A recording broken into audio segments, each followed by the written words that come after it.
As President Dwight D. Eisenhower once said, farming looks mighty easy when your plow's a pencil and you're 1,000 miles from the cornfield.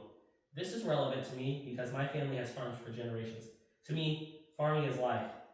It's what I do and I love to do it. This is why I am credible. It's in my blood, it's a part of who I am, and before me, it's how my family survived as a way of life. My goal for this speech is to share my culture of farming and to inform others of the specific culture which I am proud to be a part of. With this in mind, I will show the foundation of farming, as I know it, including my dress, language, rituals, and traditions. I will further show you my background in farming, as well as how this has shaped my life. Farmers wear a lot of different clothes. As for everyone, clothes change as the seasons change, but one difference between farmers and the rest of society is that their clothes change based on the type of work they are doing for that particular day. Robert Costas of Holland's Country Clothing Store, which is the UK's largest online store of British country clothing, said it best. Farmers usually prioritize comfort and functionality when it comes to their clothing. No matter what time of year it is, I always wear work gloves to keep my hands protected. I also wear jeans, boots, and a hat, like this one right here. In the fall or the winter, I throw in a sweatshirt to help keep me warm. We do a lot of washing machinery on the farm, so I always have a pair of water boots handy. Basically, when I figure out what job I am going to do that day, I try to think of all the possible outcomes and what clothes I will need for them.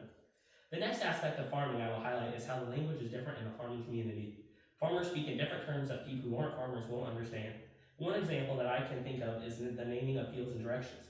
Most fields are named after a random person or family who owned the ground before you bought it. A lot of times, you won't know the person or family that the field is named after. Another part of our language that differs from normal English is that you cannot take anything literally. By that, I mean we might say it is going to be a quick fix when in reality it takes 4 hours. How to Talk Like a Farmer by Jerry Sheeler is a great resource for farmer language. One of my favorite things from his page is just down the road.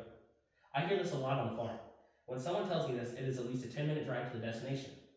This is something that strikes me as a major farmer talk, since we live out in the middle of nowhere and a 10-minute drive really is just down the road. Now I'm going to tell you how different rituals are specific to the farming industry. These rituals ensure the operation runs smoothly. Two of the biggest ones are planting in the spring and harvesting in the fall. One misconception about planting that a lot of people have is that there are only two different types of seeds, soybean and corn. A corn seed and a soybean seed. In a very simplified way, they are right. In reality, however, there are a ton of different hybrids and genetics of corn seeds and soybean seeds. One of the most popular seed companies is Pioneer. Pioneer is a US-based producer of seeds for agriculture. According to Michigan Farm News, Pioneer added more than 60 new corn hybrid seeds in 2024 alone. Along with trying to decide what time to plant is best due to temperatures and other factors, a lot more time goes into planting than a person might think. During the fall, we harvest our corn and soybeans. This is a time period where we have to make a lot of quick and important decisions. We have to decide what field are we going to harvest today. Are we going to put corn or soybeans in the grain bins? Are we going to load the crops in the trucks or not? Are we going to turn on the fans in the bins? All these questions and many more are asked during the harvest season. Some of you may be thinking, all this information is great, how do you connect to Isaac's culture?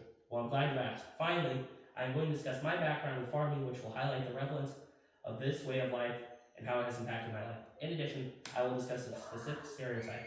The reason that farming is my culture is because I grew up with it. My great-great-great-grandpa immigrated to America in 1852 from Ansbach, Germany.